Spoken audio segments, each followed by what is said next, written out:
Welcome to the Outside Insights podcast. Our goal is to provide content and ideas that help you close your personal and professional gaps by frankly hearing how other people have done it. I'm your host, Chris Burkhardt, and today I'm thrilled to have Bryan Deptula on the show. Welcome, Bryan. Thanks for having me, Chris. It's really wonderful to be here. I appreciate all that you're doing, and I'm happy to be in a conversation with you about life and leadership. Thanks for coming on Outside Insights today.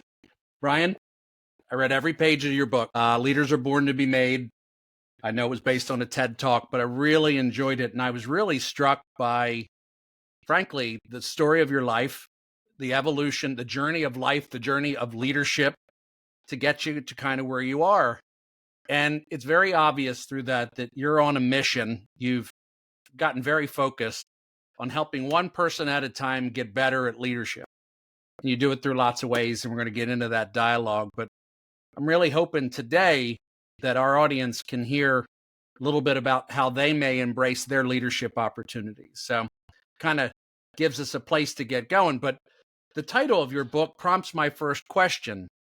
Please talk about your point of view on leaders are born to be made. There's a whole theory that it might be genetic or, nature. So wax philosophical, if you will, please.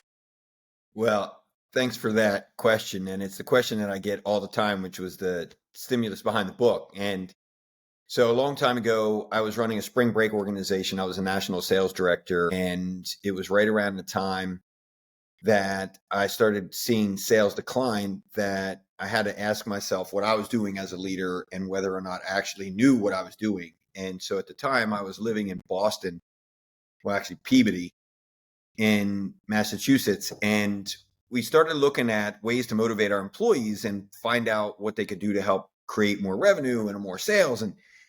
And to be honest with you, I found that I was just a completely ineffective leader when the times weren't going right because I was winging it. I was making it up as I go along, trying to speak to my better human instincts, what would motivate me. And I realized that even though I had, a $30 million budget, 3,000 salespeople, that I didn't have any idea how to lead effectively this team of people when times were tough, right? When times are good, it's easy to lead. And so I went to the local Barnes and Noble and started spending a lot of time there and reading in the corner and buying books.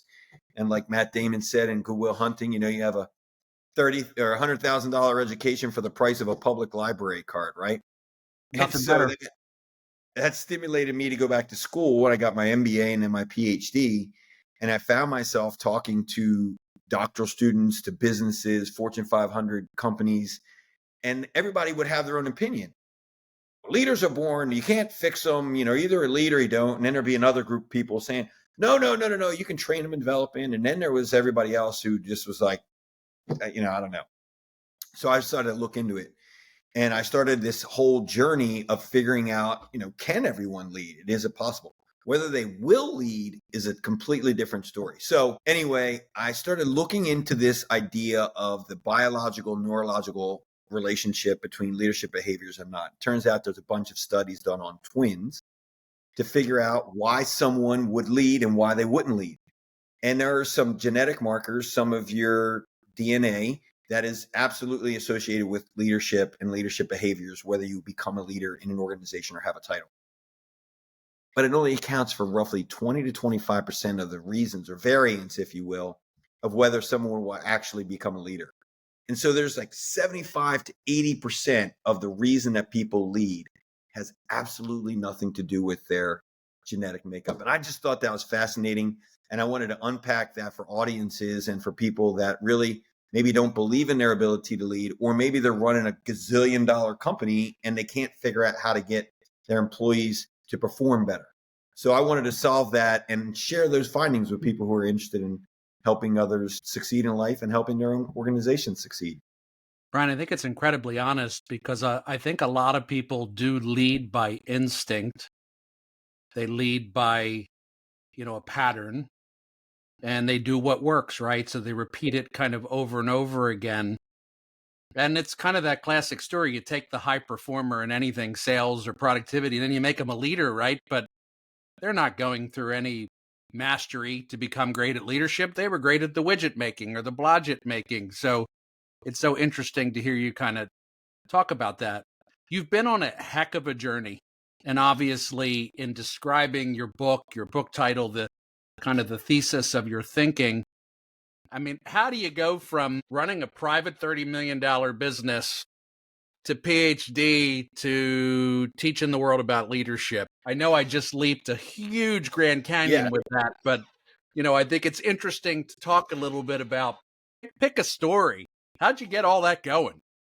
Yeah. Well, I'm probably the most down to earth PhD speaker and consultant that you're going to meet, because I've grew up in the poorest parts of Delaware, in literally Glasgow Trailer Park in Wilton, and I saw how challenging it was for my mom to be in a financial situation where she needed federal and government assistance. And I decided that I wanted to improve the quality of my life and her life and my sister's life. And so I was very motivated from a young age to continually pivot into the best opportunities that I could find. And one of my favorite stories is about my godmother when I got my first job as a paper boy. And she had taught me, my godmother basically raised me with my mother, and I had a paper route. Brian, is that, I read it, but is it Mama Yeah, C's? that's Mama Sis. Yes. Mama Her name Sis. was All Charlotte right. Murphy, Okay. and they call her Sis, but she was around me so often that I just started calling her Mama. Sure. And then Sis, right? So Okay. Mama Sis raised me at every game, every practice, my whole life. And finally, I got to, I don't know, maybe I was 10 years old. I don't even know if 8 or 10 years old. And I got a bicycle and I wanted a paper route. And I was playing baseball also. And she was taking me to all my baseball games, all my practices. And this one day, a paper company delivery showed up around 4 o'clock or something along those lines. And I had to be at my game at 4:45. And so I was wrapping all the papers, and she said, "You're not riding your bike. I'm going to take you on the drive yourself, and we're going to go. I'm going to deliver these papers." So I'm driving. And this is, you got to remember, this is in the front of a car, going 30 miles an hour down the street, no seatbelt, half my body hanging out the window, hucking papers, right? And she's smoking Benson and Hedges on the outside with probably a rum and Coke in her hand, right? This is 1980s. Yeah. Sounds like a normal day. It's a normal day. So I get to the point where it's, 4:30 and the baseball field is maybe 20 minutes away. And my godmother is driving and she just screeches on the brake. We're not even halfway through the papers.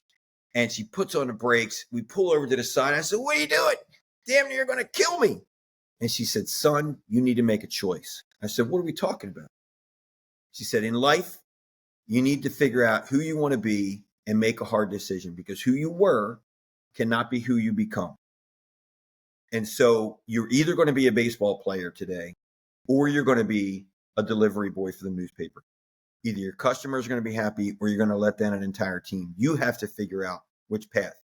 I'm either going to go straight, take it to the game, or we're going to keep delivering these papers." But you can't do And both. that's a moment you're not really ready for.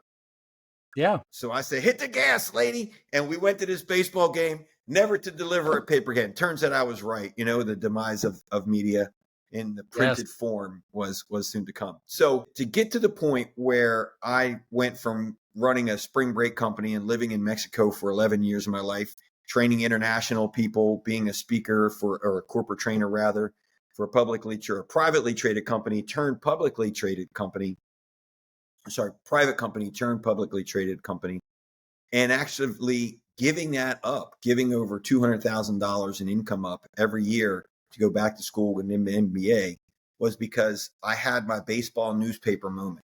And I like to blow my life up about once every 10 years to figure out who I was, what person I need to shed so that I can become the person I'm meant to be.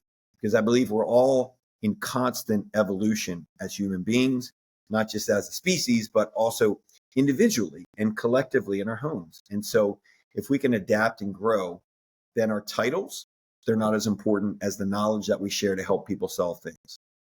So, Brian, what's so important about the story you've shared is I think people get tired of hearing about stories of success. I don't think they listen to me for that.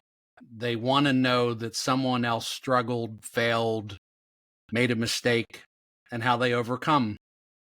So to hear you talking about pivoting or having these critical life moments 3, 4 times, once every 10 years, deciding who you want to be, shedding what you were.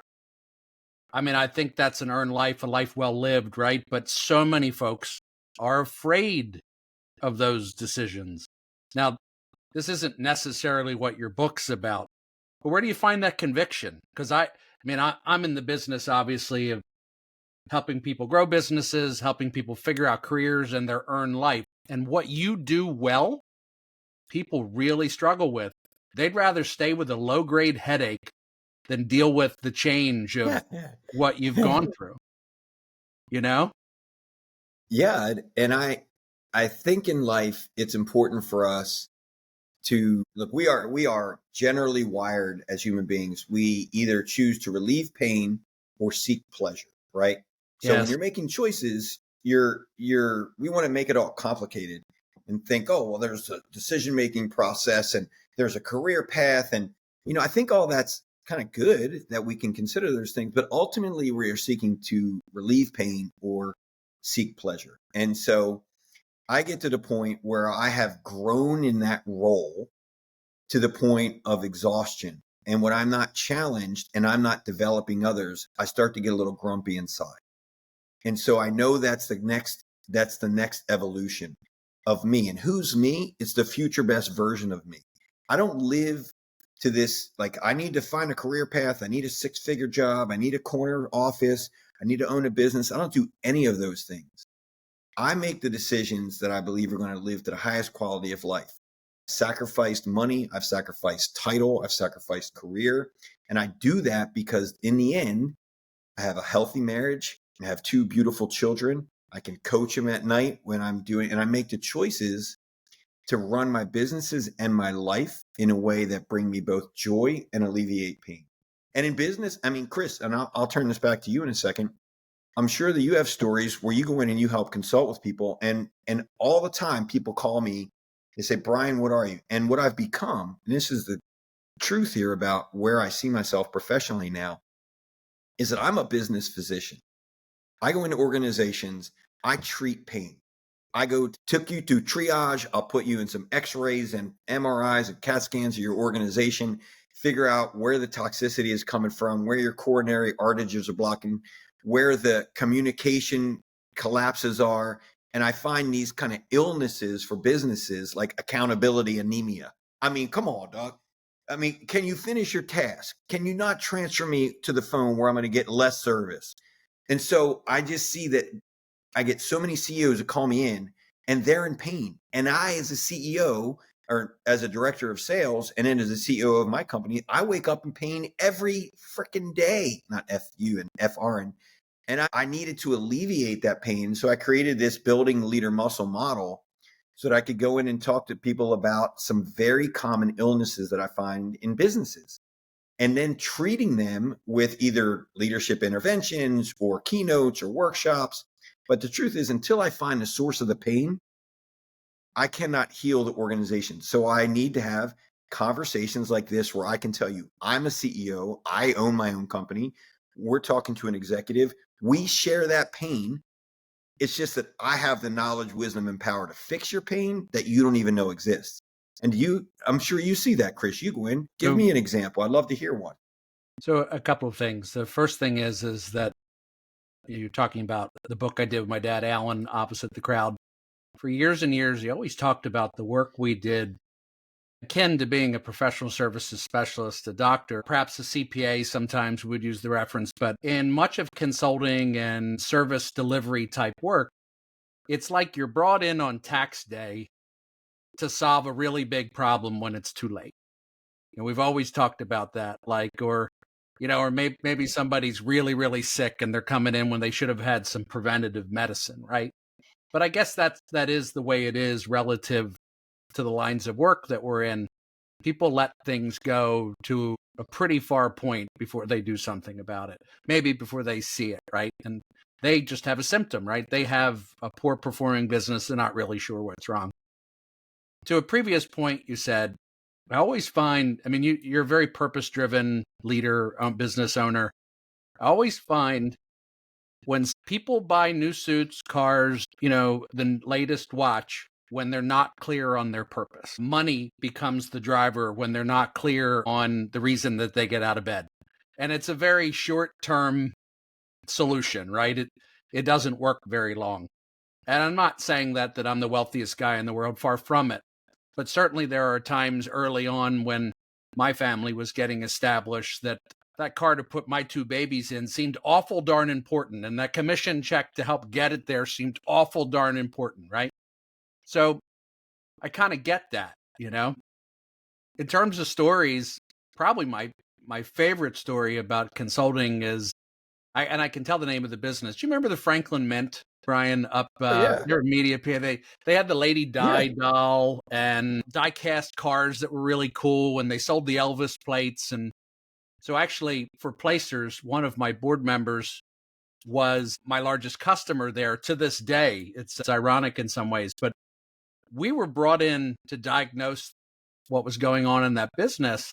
And my gosh, it was much bigger than people realized. It was a small city. They had 3,500 total employees, of which like half of them were contractors. And the long story short is we spent about 3 weeks diagnosing the problem. Quite a commitment, right? In the world of business models, it was spend a lot of time with your customer in order to maybe with the hope of getting paid way down the line to solve some problems. But in the end, we won that business, and it was, let's just say it was a 4 or 5 figure contract for that business. What was interesting about it is we hired this other consultant from a competitor, and she said, I was bidding on that business too. That was the hardest proposal we ever did. It took us like 45 minutes to fill out. And like, to me, like, that's the greatest story ever. Like, to this day, honestly, I think from an experience perspective, the intrinsic side and the extrinsic side, it's the story of kind of how I did things. So I have a couple other good ones, but we'll save them as we get going. Hey, we did a quick run through of a lot of stuff. What are you excited about right now so people can come up to speed with kind of what you're doing these days? Well, I'm doing a lot of media tours with the book and the book release, and I have a lot of speaking events that we're doing at conferences.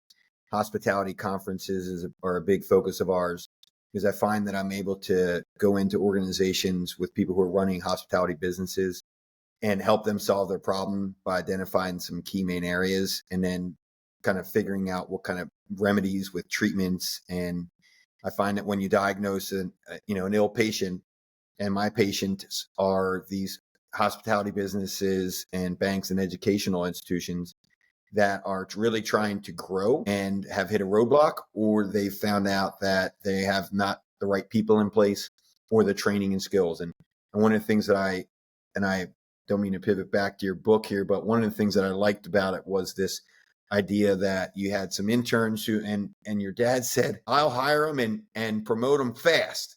I don't care how long they've been with the company. And the whole point of that is that really identifying leaders and identifying how they can help people run their businesses better is where my main focus is right now. We own the Canal Side Inn. We're in the process of selling that. And it's a Hayworth Beach, best of Delaware winning hotel where we do a lot of corporate retreats. But the focus of what I do on a daily basis is going into organizations and working with those leaders and identifying where their business might be ill and what kind of treatments and remedies we might be able to provide for them. And that is very challenging and wonderful work because I really enjoy helping people solve complex problems by just working with them and building a relationship. And some of that work, it might be a conversation that leads to a year-long contract and 6 months of training and 6 months of consulting. Other times it's just, a 1-hour keynote. So I don't know what that relationship is going to look like. The other thing that I'm doing is I'm trying to identify a bunch of CEOs to help me with the second book, which is coming out, which is going to help identify pathways to leading. Because ultimately, one of the things I've discovered is when I say I'm a leadership expert, people think esoterically. They're like, oh, well, what is leadership? I have a problem right now where I got a guy at the front desk who keeps helping me lose customers. Or I have a manager right now who's causing my employees to quit, right? So they can't really get their head around that idea of leadership being a key linchpin in actually promoting the business. So I'm on a mission right now to pull it out of CEOs, to conduct interviews with them so that I can put it in my next book. I'm trying to figure out what are these illnesses that we can solve, but instead of having to bring somebody in like me, like they now have to do, I can give those people the tools to diagnose themselves. So in a way, it's like physician heal thyself, but for organizations. And that's where the interviewers are helping me get data to help other people. It's an exciting project. I think you probably saw some things in our book about leadership that might have been interesting, because I think my dad's philosophy, he ran a lot of different businesses: hospitality, trash business, technology, staffing. I could go on to a few other ones. We actually owned a casket business for a while. And the gist was always that you could make the business better if you could teach leaders to be better leaders. Of course, that's common sense. But I find it's what you do and what we're talking about simply is not the approach people take to improve their business. It's just not. They have strategic plans and they have execution goals and they have communication strategies, but very rarely do they actually understand that if they grow their leaders, that the business will simply run better, because those leaders, to borrow from something I read in your book and is in mine, is like, I was taught to look in the mirror. Like, look in the mirror and look for the answer there. Don't blame others. Determine how I, as a leader, can, spend time with you in a productive way. Do you need a love note? Do you need a kick in the rear end? Do you need training? Do you need an open, honest dialogue? Do you need a day off? Do you need a gift? Spend time with your people and, help them figure out what they need to kind of get where they're going. So your book has a strong acronym about your philosophies. Obviously, you do this for a living. I'm not quite sure how to frame it. How would you like the audience to absorb muscle in this format? What's the best way to do it? We'll put it in liner notes and certainly link your book and some of those things, but I liked it. And obviously it's more than catchy, but how do you want to discuss some of that? I'll start this premise by saying, as the title suggests, leaders are born to be made, right? And everybody has muscle. Like every human body has muscle. And so the point of that acronym is not just that it has good research backing behind it, but that it also is from an anatomical situation, we actively can grow that muscle. So in this framework, the leader muscle is about helping us understand that it is natural for us to lead as long as we build that leader muscle. So because leading is as natural as breathing, if I can help you build your muscle, you can become a natural born leader. How does that work? Well, the end for muscle starts with me, because all leadership starts with me. And if you ever get an email from me, or if you're ever in a workshop with me, I start with, you had better learn to lead yourself before you even attempt to lead others. Self-leadership is the beginning, because the self is the most important from an ego perspective, but also it shows others outwardly who you are, right? So you can't tell me what to do. You remember when your mother was growing up, or when you were growing up and your mother or father would say, here's what I want you to do. And then they would role model that good behavior, or they would do the thing that they want you to do. That's a very different formula than say as I do, not say as I do as I say, not as I do, right? And so our goal in everything that we do should be to first lead myself to be the best human, best manager, best parent, best community member, best whatever version of me that I want, so that I can help others see that my house is in order. And where I've seen that people don't know their M or their me, generally speaking, it shows up with a lack of confidence, right? And then it just spirals in a lot of different ways, right? Their inability to, if you don't know yourself, it's really hard to help others, right? So I think you even say it. You have to put your oxygen mask on you first before you put it on someone else. This is a good one, because I see this is where it breaks down. The most well-intended people that commit to leadership may not know themselves well enough to know what that needs to look like as they show up. Yeah. And when you were leading yourself effectively, you were not only investing in yourself, you're investing in the growth of the organization, because the better you become as a leader or better you become as a manager, let's say there are some critical skills. I need to be able to communicate better. I need to be able to give feedback in a more direct way. I need to know how to motivate performance when sales are down. I need to insert whatever it is. When you understand, like I did when I realized that I couldn't motivate my staff in the midst of that 2008 financial crisis because sales were down, like I needed to tool up. I needed to do now. I don't suggest everybody quits, a six-figure job and go back to school. That was my path. Maybe I'm a glutton for punishment, but I do suggest that you invest in yourself. Read a book, listen to a YouTube, listen to Chris's YouTube, right? Like your podcast. Get the parts of yourself that you need developed, the appropriate tools so that you can become a more complete person, because more complete people love themselves and they love others. And if you love yourself in a way that is healthy, you will invest in the tools to make others around you healthy, because you want to surround them also with skills. So I'm curious, the concept of servant leadership seems to fit very well here, but I come across two situations. One is someone gets the leader title, they get the corner office, maybe the auto reimbursement, and they immediately think, I've made it. I'm at the top. So, they view that as the end game, that now they can coast. And, that's that one person. And obviously that's not somebody who's thinking about their team and how you'll succeed. The other is more relevant today, I'm finding. It's relative to what you're saying about people investing in themselves. Folks won't take a risk to take a job without the bonus plan figured out, without the career path. The idea of going and learning and the opportunity to get good before they get paid, I think is a huge mistake. I would not be where I am today. I did most of my consulting for free until somebody paid me. You know what I'm talking about. That's how you refine your craft. I took my first leadership job before I had the title. And obviously I'm giving you my opinion. I just wish there's all kinds of opportunities and crossroads that people come to, and they want it all handed to them perfectly in an offer letter. And that's not how opportunity shows up. I think it's a national challenge that we have, as we have people exiting the workforce and entering the workforce, where we also are lacking this wisdom that can be shared. Because as you see people aging out of the workforce, those people might in a future generation taken you underneath of their wing and been willing to mentor you, right? So it takes the uncertainty out of it. And now we're having 2-3 different generations enter the workforce without that security net of a person who can kind of guide their career in a mentoring way.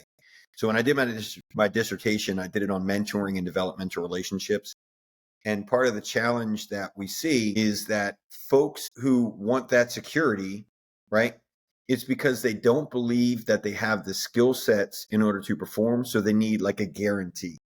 And also, it's because people have not challenged us. If we grow up in an environment where we are afraid to fail because our parents and our caregivers have never given us the opportunity to fail, well, if the only thing I know is success, then isn't the other thing something I should fear? And so we fear that more than anything else. So I'm not going to take a job because I've never failed at anything in my life. Of course you haven't, because you've never been pushed to do so. And I think that's a challenge for leadership in the 21st century that we're facing right now, especially in a post-pandemic workforce, which was a complete transformation of the way that we work and live, right? My pop always said that instead of a carpenter's tool belt, he wished he could invent like a skills tool belt. That everybody understood that every opportunity could come about if they could just focus on their skill building. And it's just interesting connections. So, all right, I can see that we share common ideas, and I hope people like to talk about this as much as you and I like to talk about this. So what's the U stand for? Understanding leaders' intelligence. What's that about? So the U, the muscle, MUSCLE, first is all leadership starts with me. The second is U, which is understanding and being leader intelligent. Why do I say being leader intelligent? because I believe that to become more intelligent about leadership, you have to gain knowledge. We assume that everyone just knows how to lead, right? Right. But it's the only position that I can even conceive of where we just get promoted, but we don't get a bunch of training into that promotion. Any profession that you go into, they train you. So you might be trained on insurance sales. You might be, if you're a professional sports player, you might be trained on how to hit a pitch or how to throw a pitch or catch a ball. And you have coaches for that. And yet we ascend into leadership and we're just expected to get it all right without actually going through the training. It makes no sense to me. I mean, if you want to be good at anything, name it and then tell me how you're going to get good at it. And the first thing they'll say is, well, I have to learn. Well, how come it isn't that we just want to learn management and leadership better? We get promoted into positions we're unprepared for. We don't have the skill set to succeed. And yet we have a whole group of people that are pushing us from above to make executive decisions and a whole bunch of people below who are now looking up at us saying, what should we do and how do we do it? The leader intelligence is learning your leadership style, what comes natural to you. It's about learning what you don't know and acquiring that knowledge through training, through reading, through self-taught, through going back to college, through courses that are available online and doing workshops and speaker series that are at conferences. It's about bringing speakers in to your organization so you can educate mass numbers of people. It's about understanding what you're naturally gifted at, not just your leadership style. It's that you might be really great communicator because of your history and you being open and free and expressive. But also learning that just because you talk a lot as an extrovert doesn't mean that you say anything. And so refining those skills is about leader intelligence. So for example, myself, I'll take a shot at myself. I don't care. Here's the deal. I'm a great consultant and an amazing speaker.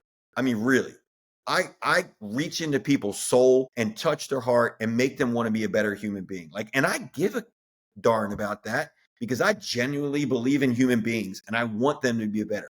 Like every life I touch, I want them to walk away being like, wow, I understand a little bit more and I can be a little bit better and I can take this thing away and my life and the family that I lead and the organization that I run, they'll be better, right? I'm great at that. You know what I'm not great at? Day-to-day operations. In fact, I'm terrible at that. And I don't mind telling you, it's an area where not only do I have to find a complementary solution, but I also know that no matter how hard I work at it, I'm never going to be great at it. And so the thing that I have to do is empower someone to give me the complementary skill sets that match where I'm weak and I match where they're weak so that we both come out strong. So you want to know where the organization is going 10 years down the road? I'm your guy. If you want to sit down and do strategy, and many of my clients, just like yours, are either planning an exit 3-4 years down the road where they don't have a strategic vision, I will sit and I will solve that problem, right? When it comes to running my own business, changing sheets, cleaning the rooms, my wife is like the day-to-day on the ground magic operator of the world. Also, that's where I just don't find success. And so I find it as a leader, you must know what you can do and then help others succeed in what they can do. That's being an intelligent leader. Bryan, there's a terrific book called The Unique Ability by Sullivan. He runs the Strategic Coach out of Toronto.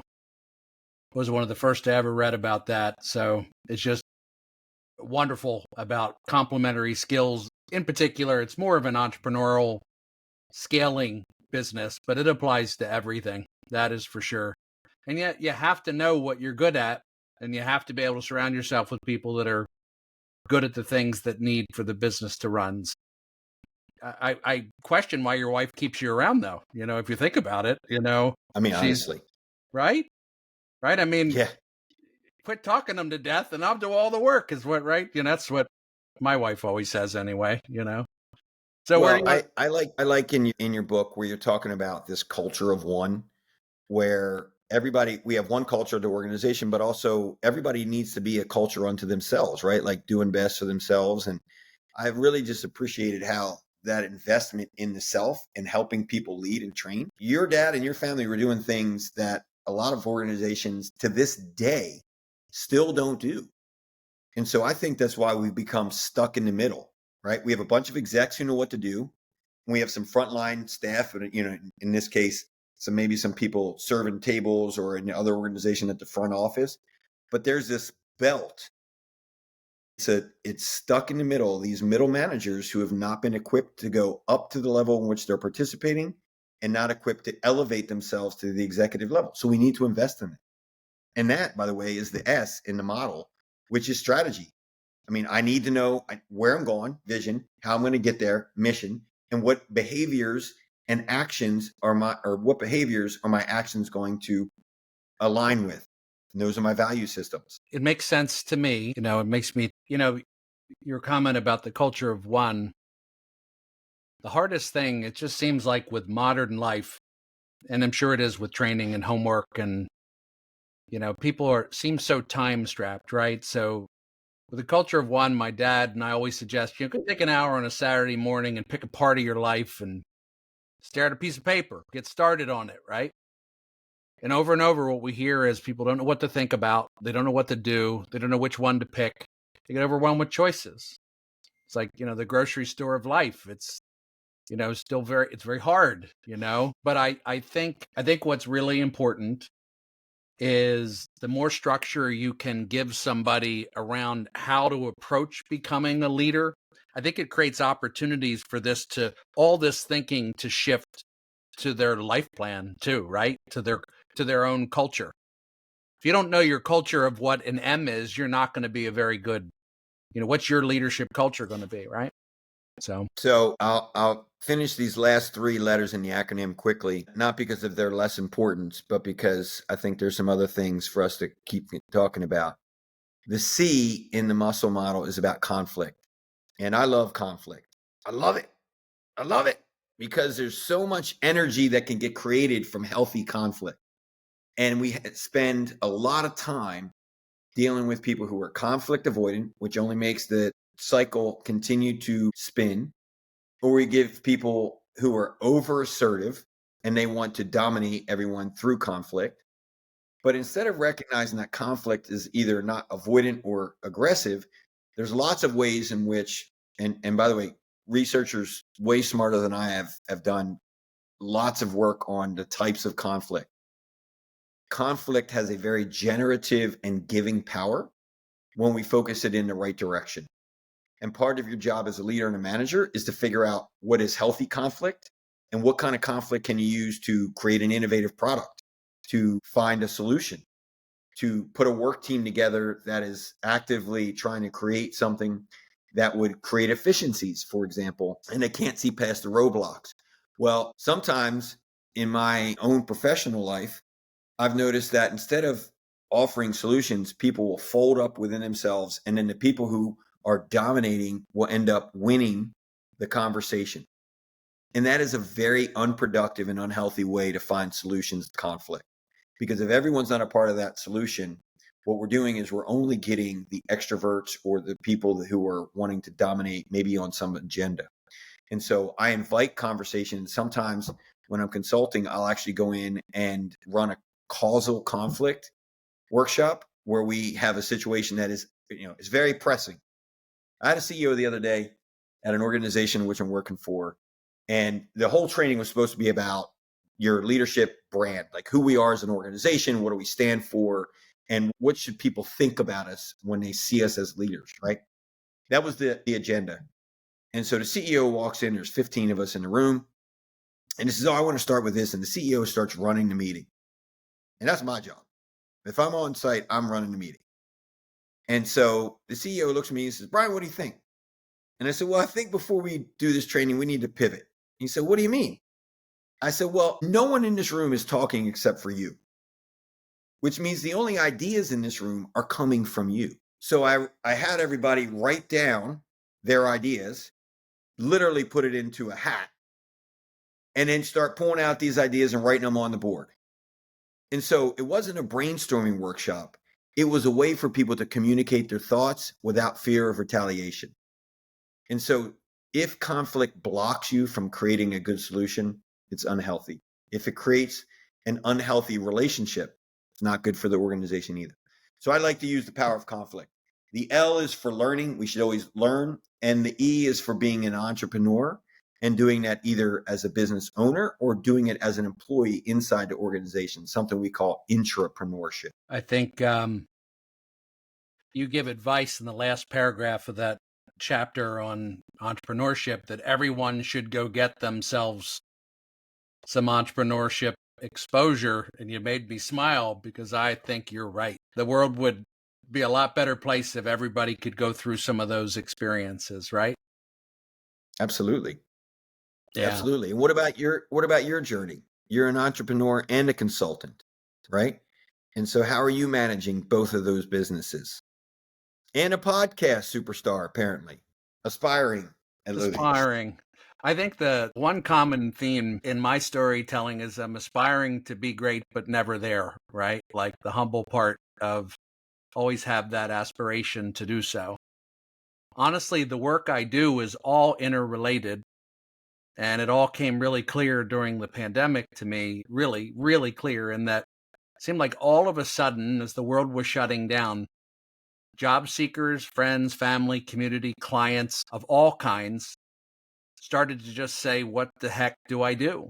And of course, I was also saying, what the heck do I do? But I started to realize there was a huge gap, and it was creating all this opportunity for discussion, and people weren't happy. And I've always known that the next job and the next raise doesn't make you happy, Bryan, but that people show up at placers, staffing firm, thinking if I go from 15 to 15.60 an hour, I'm going to be thrilled, right? I'm going to be, and you're happy for about 5 minutes, right? It's, it's the same kind of thing. So knowing that everything I do is really about helping people close the gap, I do feel better about everything that I go about doing. I guess the most interesting story about my start is I started the business the morning of 9/11. And, I had, similar to you, I worked for a private company that was bought by a Dutch company. Had a really good middle management job for about 16 months, started my own business. And of course, it was kind of un-American to even talk about it. But I literally started my business the morning of 9/11 and then couldn't tell anybody I was in business. Like no one wanted to talk about anything. So I had 3 employees where we just sat around and did our best to scratch out our business plan. And what doesn't kill you makes you stronger, as they say. You Yeah. know? So, Well, it's fascinating how through all of these crises, we have become a much stronger people and much more resolute. And I think we faced, September 11th was obviously an incredibly difficult time for the nation and for individuals uniquely. But as we've continued to experience meltdowns like the financial crisis 2008 and we had the global pandemic, I think that we continue to find that leaders are eminently unprepared and ill-equipped to deal with the challenges that are both unforeseen and unexpected, but also equally unequipped from a preparation standpoint in terms of how they lead to deal with situations that should be in their skill set. And so when we got to the pandemic, I found that and this is a quick backdrop, I was a professor in Florida and Kristen and I had moved back to Delaware. We bought the canal side in. 3 months later, the pandemic hit. And about 4 months after, super dope. I was really excited that no one could travel to the hotel. I was like, wow. Oh, this is so great. Glad I own this multi-million-dollar business with no customers and literally a federal ban on travel. So this is like amazing, right? Well, a couple months later, we had all of these kind of regulations, right? You had to wear face masks, and then they got to the point where we had to put hand sanitizers out, and guests were walking in, and some of them would close talk you, like basically the spittle would be coming out of their mouth, and then you'd have another guest that would walk in, and they'd stand 25 feet back from the reception area and want you to have a plexiglass and, like the suits that you saw on ET when they were disinfecting the alien. And all of these things, it's like, holy moly, like, how am I supposed to run this business And I didn't understand because I also had not seen the inevitable conclusion of my lack of preparation. What was that? It was to anticipate a crisis, and I had not anticipated a crisis. And we hadn't had the proper systems in place to enjoy what would become known as contactless hospitality, right? And so I went to my wife and I were very good about keeping ourselves away from, as many people as we could, because one of my children has an asthma, and we were just kind of fearful for what that might look like if we caught COVID. So after a period of time, I went to visit a friend for a birthday party. And at that party, somebody literally just sneezed right in my face, just like I love that. a full on sneeze. 20 minutes later, she comes back. She's crying and she says, I literally got my diagnosis. I was feeling kind of wet or unwell, and I have tested positive for COVID. Oh my God. I call my wife, who loves me and I love her. She said, I'm sorry, honey, the tent and the sleeping bag are outside. And so I went and slept under the Indian River Inlet Bridge. And anybody that's from Delaware that's listening knows where that is. And froze my Hold on. tuchus It's a off. beautiful place in July. It is a beautiful place in July, but not in November when Not it's in cold. November, just to clarify. Yeah, that would be winter. It is winter. And so there I was. I had, an MBA, a PhD. I'm consulting for companies, helping them learn to run their organization better, treating and diagnosing business illnesses. And my own business was ill. And so I sat there and figured out how we could transform our company into a virtual experience, basically, where you can do your entire guest experience virtually. And I figured those systems out, communicated with my wife, and we built a strategy around adapting to the transformation that was occurring after COVID. And after that business decision, those series of business decisions, I learned that as a leader, it's okay if you don't have all the answers. It's not okay to give up. But if you continue to invest and grow as a leader, and you continue to invest in the team and the people you surround yourself with, your organization will come out better. It will come out with not a cure necessarily, but you certainly will have better health. And that's what I think leaders should be doing continuously. Investing in their own health, investing in their own leader intelligence, investing in the talent and the development of that talent in their workforce, and sharing the gift of their time, effort, and attention. And if you do that, your organization will succeed. I think that's very strong. My sense is that those that don't follow your handful of points try to freeze things in a moment of time, like things are working right now. We can't change, Bryan. Instead of realizing that it's a constant, right? And change is a skill, and it's something that's critical.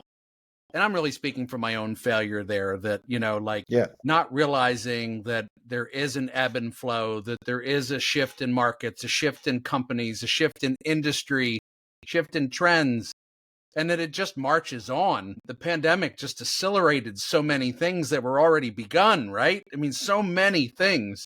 It made it easier to see what was coming, frankly. But I have a newfound respect for you for coming up with standard operating procedures while freezing your tail off in a tent in a van down by the river. Down by the river. Yeah. Well, Chris Farley apparently was also a very good, public speaker. So you're in good company. I think I saw him down there. Actually, he was down there on the inlet. I thought I might have started hallucinating. Well, look, Chris, I love this stuff. I love this all day long. That's all I want to do is talk about this leadership, management, helping people grow companies, helping people fix companies, which is why I think you and I hit it off, right?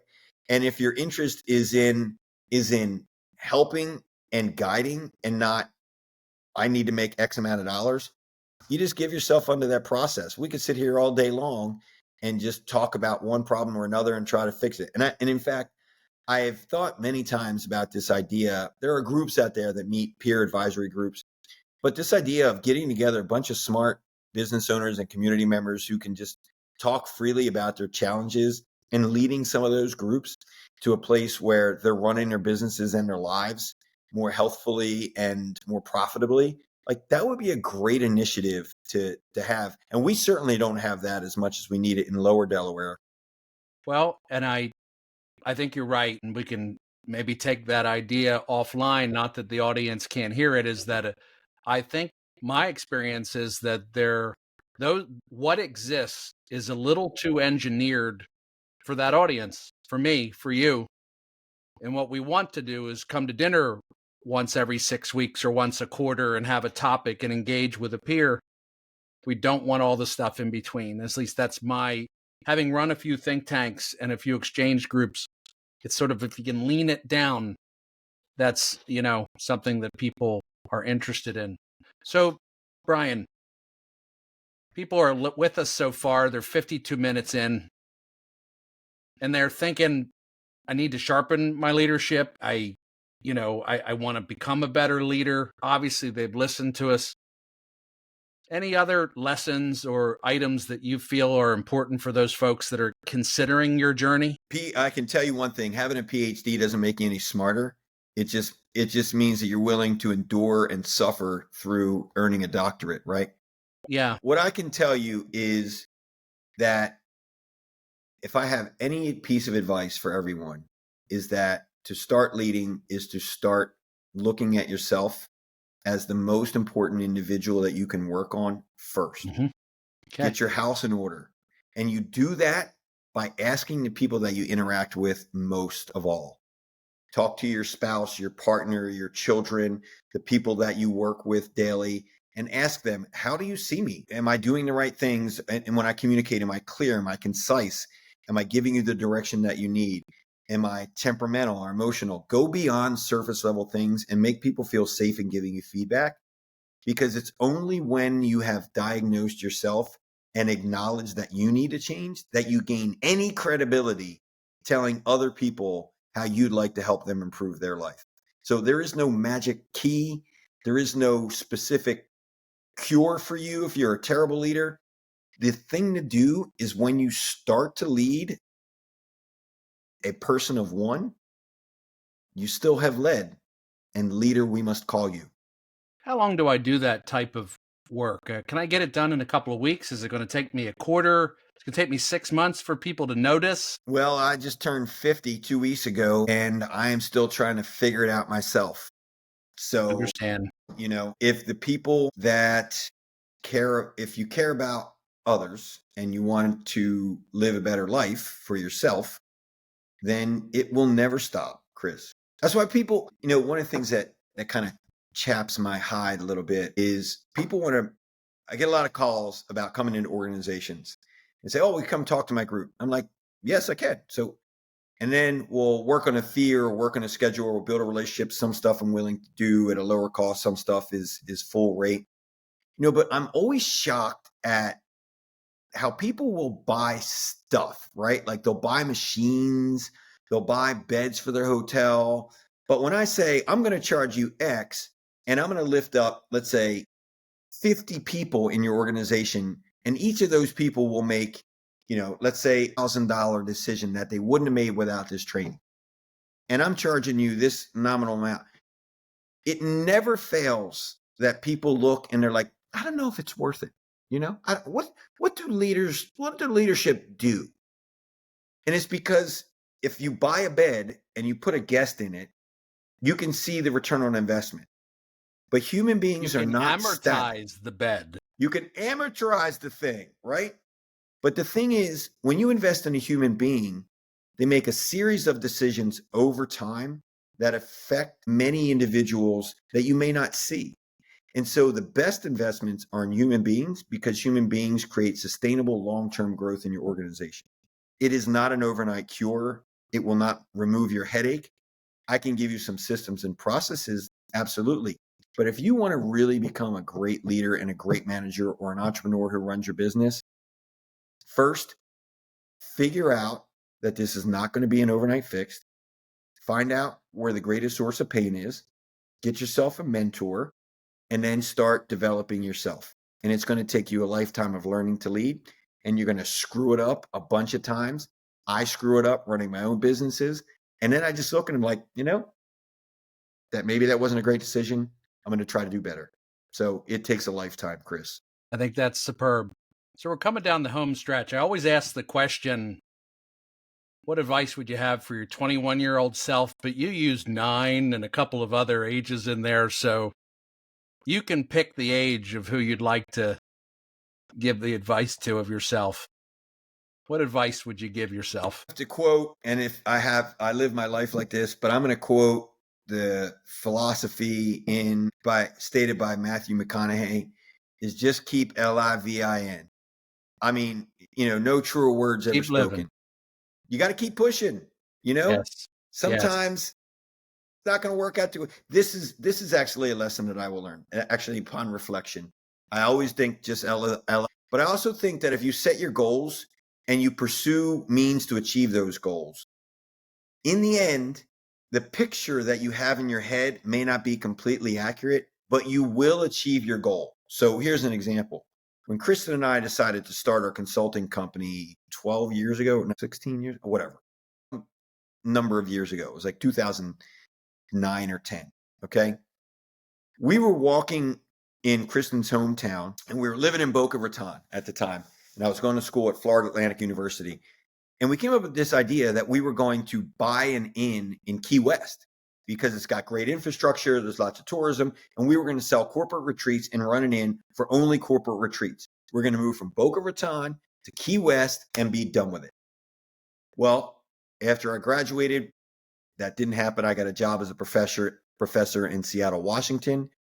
But about a decade later, we ended up in a tourist town with great infrastructure, running corporate retreats at an inn that we own. It might not look exactly how I pictured it, but in the end, we always kept our eyes and our vision aligned with what we established, and it made it our mission to make all of our decisions in alignment with where we wanted to be. And so we did that. So that's my guidance. Bryan, it's very obvious that you have just kept living and evaluated things around you in a thoughtful way and made changes appropriately. I'm going to leave you with one last question. And I do think a lot of people are listening, and you're not my average bear on the show. You're well-read, research. 2 or 3 recommendations for people to get started on their leadership journey, books, papers, sites you like. You've been very kind to recommend me, but you got your own stuff. And other than Leaders Are Born to Be Made, what are your go-tos when people are starting this leader journey? Oh man, I am so glad you asked that question because I think there are just so many smart people out there doing wonderful things, helping people. And a book that really changed my 2024 motto was less is more in 2024. And I got that from this book called Essentialism. Okay. The premise of essentialism is that we do less number of things, fewer things, but put more effort into those fewer things. So we were speaking earlier about how busy people are, and busy is a choice. The CEO who says they don't have time for lunch meetings or to walk around, that's a choice. Every day I value-tize my life. What's going to give me the greatest return on my investment of time and effort? So that is very specifically asking, how can I add value to my life and the people that I care about most, right? Essentialism, this book gives you the rules and it gives you the guidelines for cutting out all the unnecessary things that you do in your life that you feel like you must practice, but aren't important. Essentialism, number 1. And to his credit, my number 2 recommendation would be all books written by Adam Grant. I mean, I know everybody talks about this guy, but there's a reason. He's amazing at communicating in ways that you can understand very complex concepts in a way that makes you feel like you're just sitting next to this guy at a fireside chat. Incredible author and incredible organizational psychologist. I mean, you just have to read his stuff. That's how I feel about it. So those would be 2 things that I would recommend. And I also recommend, this is not a specific book on leadership, on business stuff, but one of the books that I found to be most useful is a book by Doris Kearns Goodwin, who won a prize for writing this. I don't know what the specific Pulitzer, for a book which is called, I think you and I might have discussed this. What? Are you getting that book out? There it is, Leadership, right in Turbulent Times. The one that I'm talking about is it's called A Team of Rivals. It's about Abraham Lincoln and the people he put on his cabinet. A Team of Rivals. So it's an extraordinary book. You know, Bryan, one of my favorite parts about doing this podcast is what it takes to have to learn to do it, right? So the essentialism is a home run. We're talking, it's my greatest weakness is I'm the plate spinner extraordinaire. I should do one thing a day and can, but don't. And Doris Kearns is a terrific author. The book he's referenced about Lincoln and his cabinet is superb. Leadership in Turbulent Times is about a bunch of other presidents and Doris Kearns' view. If you don't know Doris Kearns, I think she worked for Johnson on his staff in the 60s, and she's still around. And if you're interested in today, she's got some wonderful views on how Trump will be viewed as a president, just as a little bit of a tease there. But Bryan, it has been an absolute blast to have you on the show. I'd love to have you back and we can talk, Leadership 2.0 or your next book. And we can talk about the data that comes out when you interview a bunch of CEOs. All right. Thanks very much. I appreciate it. You can find all things about me on BryanDeptula.com, and my YouTube channel has some excerpts of me doing some speaking and talking. So anytime you want to check it out, I appreciate it. God bless you and all that you do. I thank you for the time and for being a good human being who's trying to do good things in the world. Chris, thank you. We'll be friends for a long time, brother. We'll make sure that the liner notes will have lots of goodies, websites, books, etc. Thanks for listening.